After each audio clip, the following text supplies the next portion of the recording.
Olá, voltamos agora para o segundo bloco do nosso especial sobre reforma da Previdência, em que nós convidamos o secretário Marcelo Caetano para responder a perguntas dos nossos internautas. Nós colocamos, desde sexta-feira, no nosso site exame.com, a possibilidade de que enviassem perguntas, selecionamos e a gente queria apresentar para que o senhor possa, enfim, endereçar aqui as questões. A primeira, são, na verdade, duas perguntas que são muito parecidas, da Bel Rocha e da Carmen Cássia Bueno.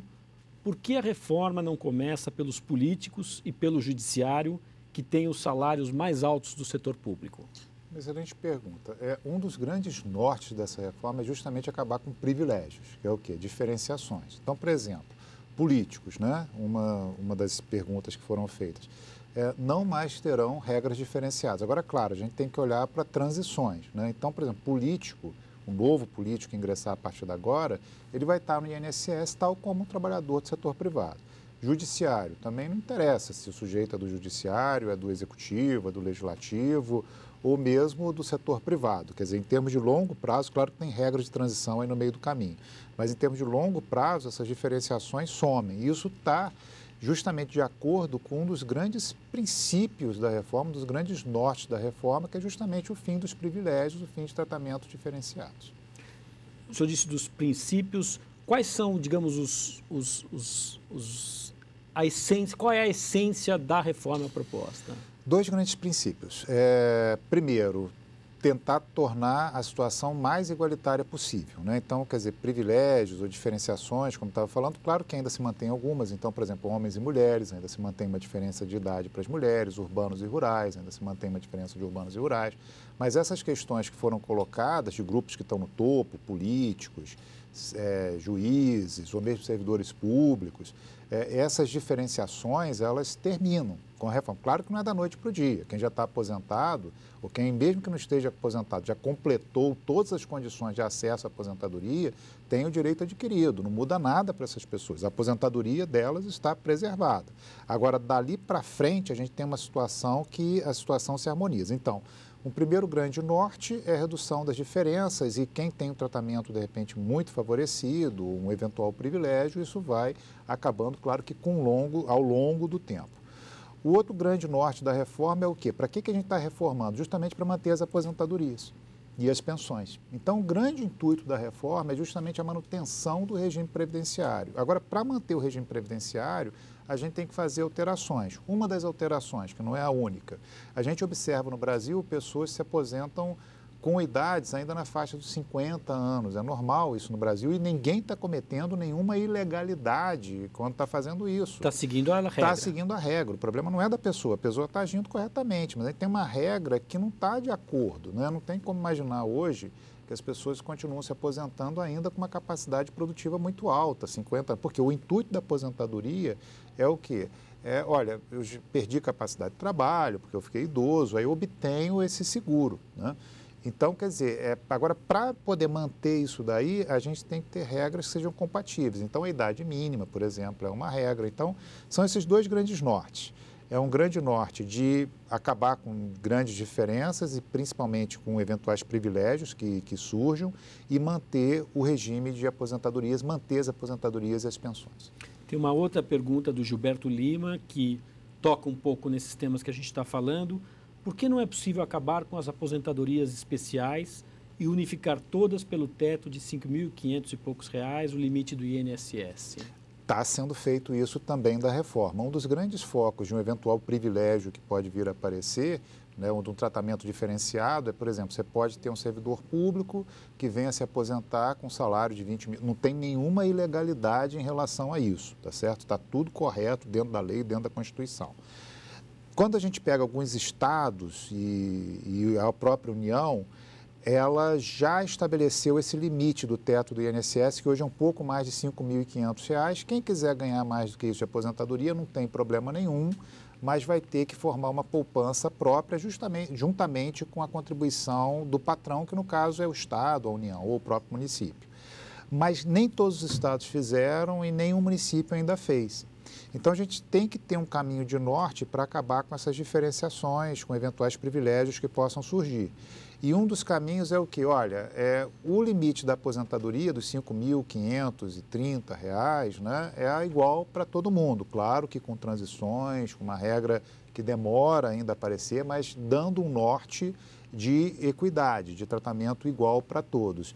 Está na reforma isso sim. Agora, claro que não é da noite para o dia que isso vai acontecer. Tem um período de transição para isso. Então, explica um pouco como que é essa transição e por que ela é necessária.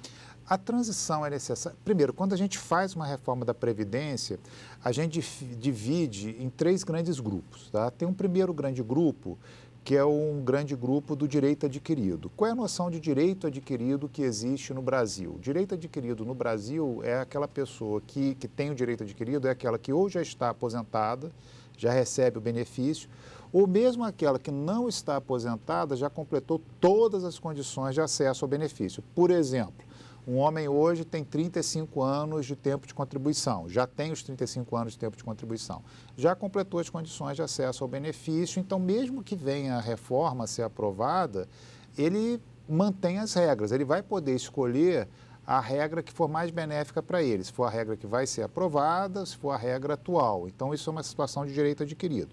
São esses 2 grandes grupos, ou já recebo o benefício, ou ainda que não recebo o benefício, já completei as condições de acesso para recebê-lo. Tem um segundo, então isso daí não se mexe em reforma alguma por uma questão da estrutura do direito brasileiro. Um outro grande grupo é o seguinte, para quem vão se aplicar as novas regras, né? A gente poderia estabelecer uma reforma da seguinte maneira, olha, as novas regras elas só vão ser aplicadas para aquelas pessoas que vão ingressar no mercado de trabalho lá na frente. Conceitualmente, é possível fazer isso, mas se nós optássemos por uma reforma desse estilo, o que aconteceria? Os impactos iniciais da reforma só seriam sentidos daqui a 30 anos, 35 anos, ou seja, lá... Claro, quando esse pessoal chegasse na idade de se aposentar. Então, ou seja, nós só sentiríamos os primeiros impactos dessa reforma, alguns até um pouco antes por conta de pensão, mas enfim... tratando de uma forma mais genérica, os primeiros impactos dessa reforma lá pelos anos 50. Então, quer dizer, a gente não tem tempo para esperar tanto assim. Então, se estabelecem regras de transição, que é o quê? Quem ainda não completou a condição de acesso ao benefício, tampouco, né? Mas já ingressou no mercado de trabalho, fica com uma regra que é um meio termo, que não vale nem exatamente a regra nova, nem exatamente a regra antiga. E aí o que se estabelece? A gente tem uma idade mínima que vai valer para os novos? Tem, 65 anos para homem, 62 para mulher, tem exceções rurais, professores, mas enfim, a regra geral são 65 anos para homem e 62 para mulher, seja servidor público ou não, né? Agora também não é que logo no dia seguinte à promulgação, à aprovação dessa reforma, todo mundo vai poder se aposentar aos 65, 62, não. Se eu olho especificamente para o caso do INSS, né, vai se estabelecer uma idade mínima de 55 anos para homem, 53 para mulher. Essa idade ela vai subindo gradativamente, tem um primeiro aumento em 2020 para 56, 53, vai subindo até quando chegar lá no final dos anos 30, lá para 2038, é que a gente vai de fato, daqui a mais de 20 anos, é que a gente vai de fato observar essa idade mínima de 65, 62. Quer dizer, a idade mínima começa bem menor e vai subindo até chegar nos 65 e 62. E 62. Mas essa idade mínima de 65 e 62, na aposentadoria por tempo de contribuição, que está acabando, mas está acabando daqui a 20 anos. A gente só vai observar daqui a um pouco mais de 20 anos, só no final dos anos 30. Perfeito.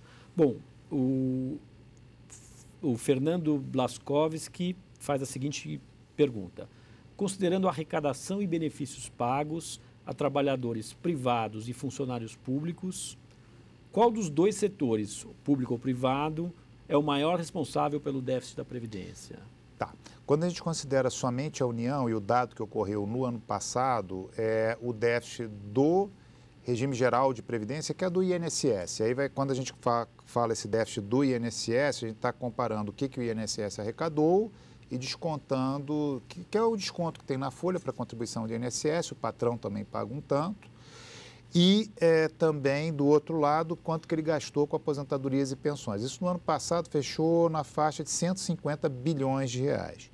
No serviço público, contando os civis, contando reservas, reformas, pensões militares, deu uns 77 bilhões de reais. Então, atualmente, o déficit do regime geral de previdência social supera o déficit do regime próprio da União.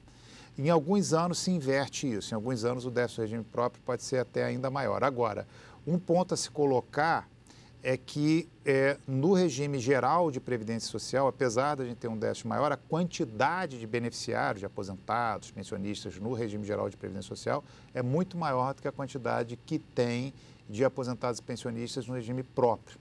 Então, qual que é o número aí? Olha, um número não muito preciso, tá? Mas enfim, seria na faixa de 27 milhões, pouco menos de 30 milhões de beneficiários no regime geral de previdência social e no regime próprio da União, pouco mais de 1 milhão, na faixa de 1 milhão de beneficiários entre aposentados e pensionistas. Então, só para traduzir aqui, para ficar bem claro, grosso modo, então, na iniciativa privada, teria um pouco menos de 30 milhões de aposentados e pensionistas, né? E isso gera um déficit dos 150 bilhões. 150 bilhões. E na União tem 1 milhão de aposentados e isso gera um déficit de 77, quase 80 milhões. Então, por aí dá para ver que a proporção é muito maior.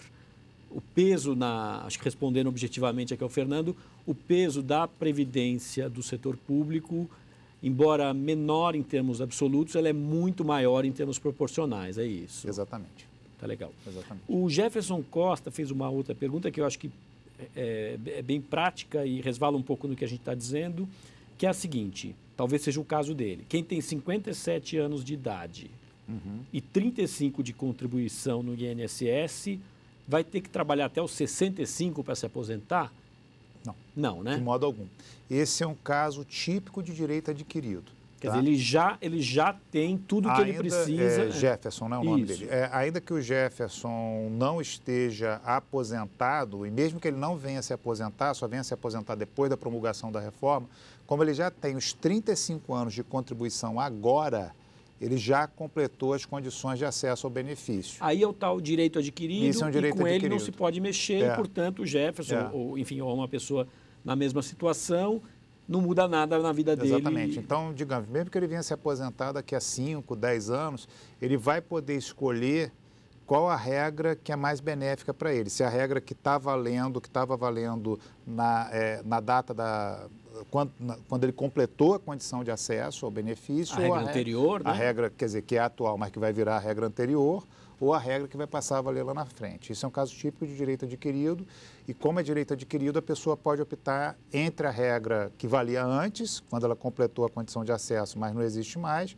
e a regra que vai estar valendo no momento que ela requereu o benefício. Perfeito. O Felipe Ferreira faz uma pergunta que é, na verdade, de muitos internautas, eu estou resumindo aqui, sobre a idade mínima proposta, que lá na frente vai ser de 65 anos para homens e 62 na mulher, se a proposta, evidentemente, for aprovada do jeito que ela está hoje. E a pergunta objetiva é a seguinte, isso não é muito alto para uma população que tem uma expectativa de 70 e pouco mais do que isso, e expectativa de vida, perdão, de 70 anos, e que, aliás, em alguns estados mais pobres do Brasil, essa expectativa é mais baixa do que a média brasileira. Então, você não encolhe muito o espaço para a pessoa efetivamente curtir a aposentadoria dela? Certamente não é uma idade baixa, tá? E por que eu afirmo isso? Se a gente for olhar a aposentadoria por idade no Brasil, a aposentadoria por idade urbana no Brasil, os homens já se aposentam aos 65 anos de idade. Então, existe uma idade mínima urbana no Brasil de 65 anos que está sendo mantida. Então, o homem urbano hoje, que se aposenta por idade, ele se aposenta aos 65 anos.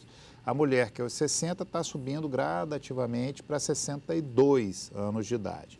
Então, veja, quem já se aposenta por idade já tem uma idade mínima de 65 anos no urbano, se for homem. Tá? Essa segunda questão que ele colocou, que é a questão da disparidade regional, o que acontece? Ela é muito mais acentuada quando a gente considera a expectativa de vida ao nascer e basicamente por quê? Porque quando se nasce, infelizmente, ainda tem uma questão de mortalidade infantil que reduz a expectativa de vida. Mas quando a gente fala de previdência, claro que mortalidade infantil é um item fundamental que tem que ser reduzido, ninguém está contra-argumentando isso. Mas quando a gente fala de previdência, a expectativa de vida, a gente vai ter que considerar depois que passou uma determinada idade.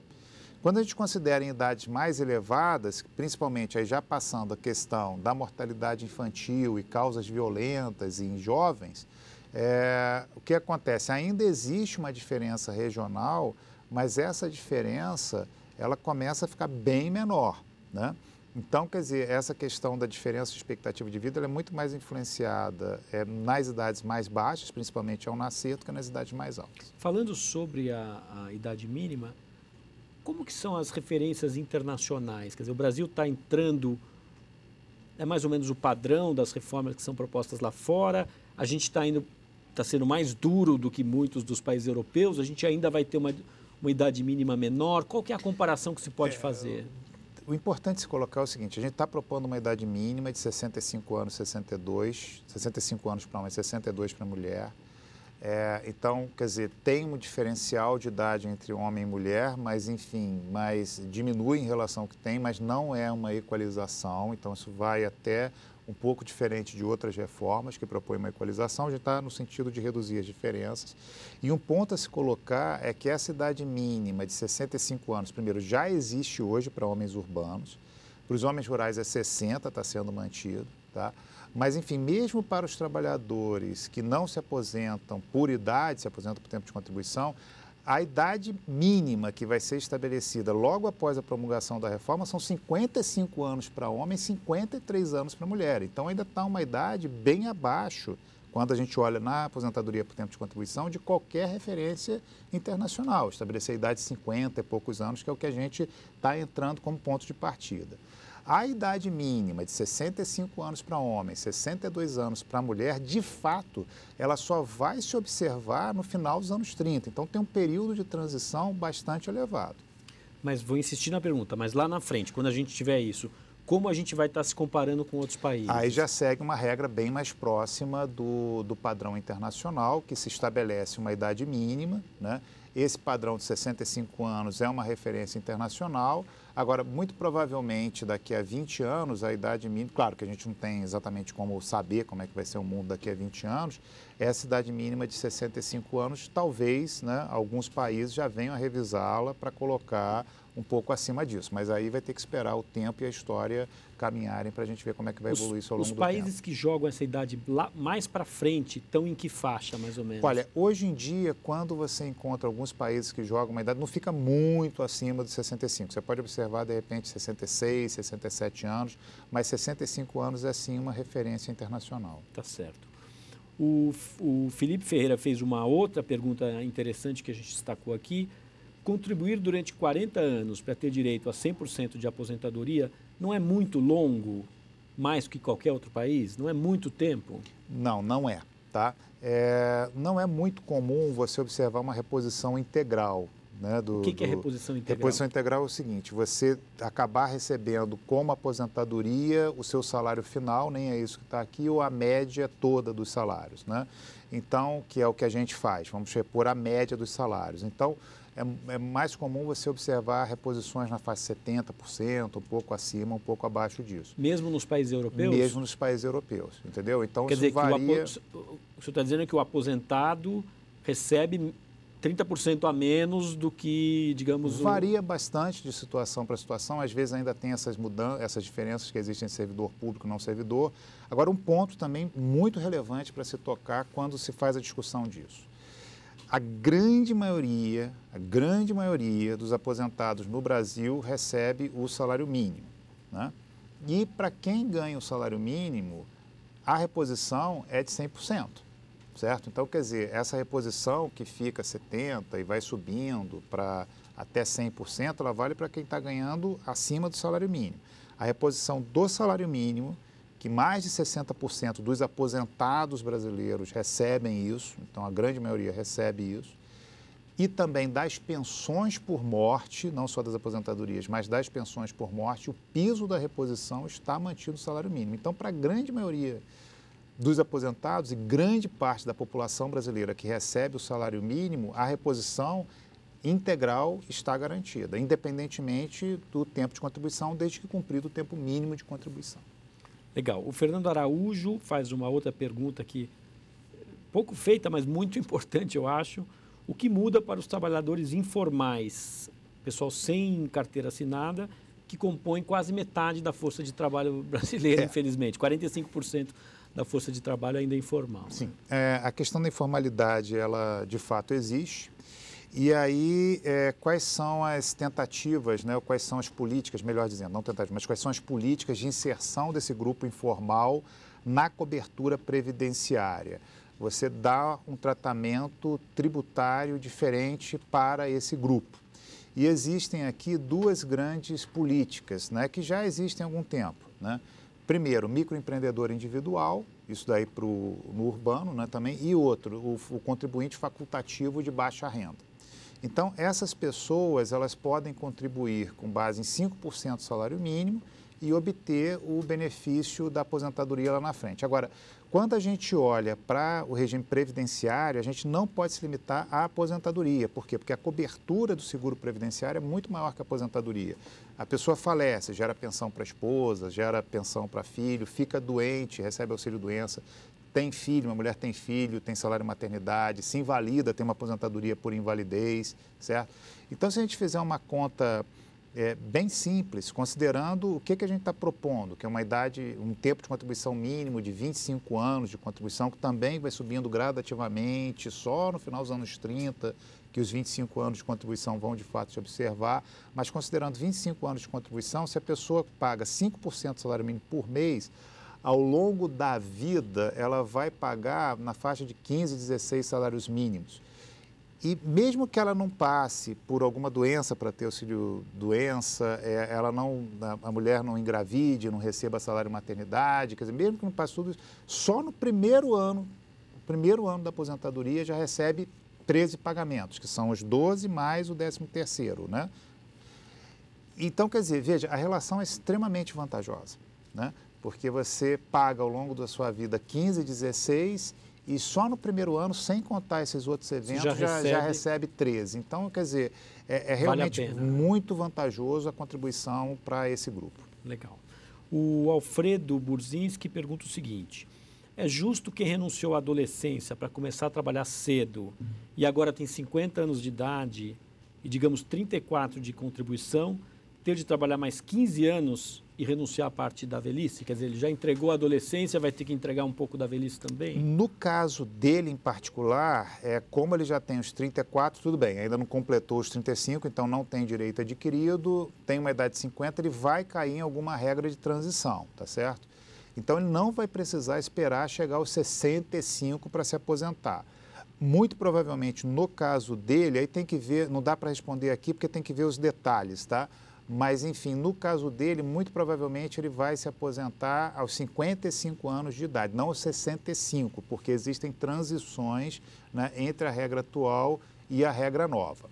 Aí, a outra questão é o seguinte, uma coisa é a regra de acesso ao benefício, outra coisa é a fórmula de cálculo ao benefício. Então, lembrando, né, grande parte dos trabalhadores brasileiros e a grande maioria dos aposentados brasileiros que recebem o salário mínimo tem a reposição integral garantida nos 100%. Legal.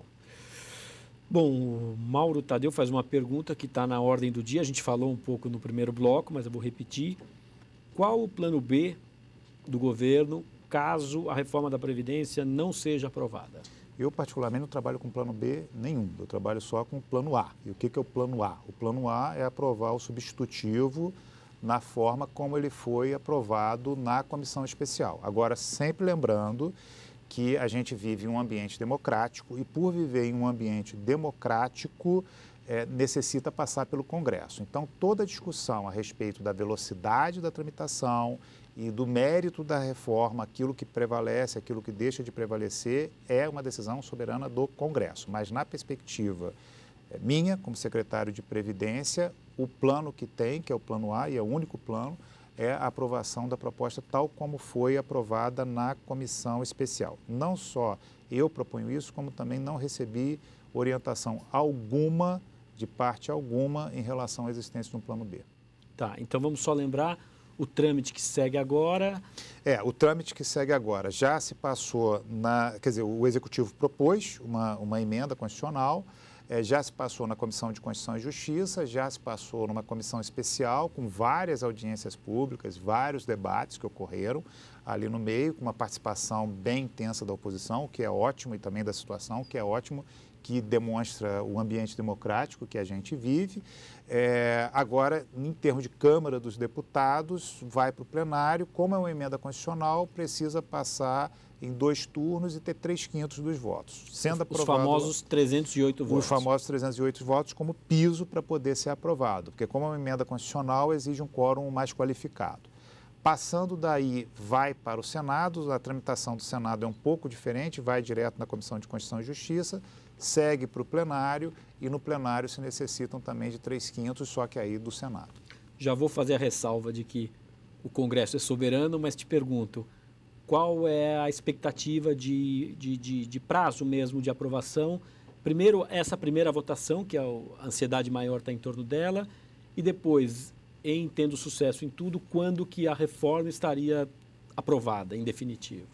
Para a primeira votação, aí o prazo que eu lhe digo é o prazo que foi estabelecido, não exatamente estabelecido, mas que foi colocado pelo próprio presidente da Câmara dos Deputados, deputado presidente Rodrigo Maia, que ele colocou na última afirmação que eu ouvi dele, na primeira quinzena agora de junho. Então, seria a tramitação na Câmara. Daí segue para o Senado, claro que essa tramitação tem toda a soberania do Congresso, mas, enfim, se for algo antes do recesso, ou pouco após o retorno do recesso, seria muito razoável. Tá ótimo.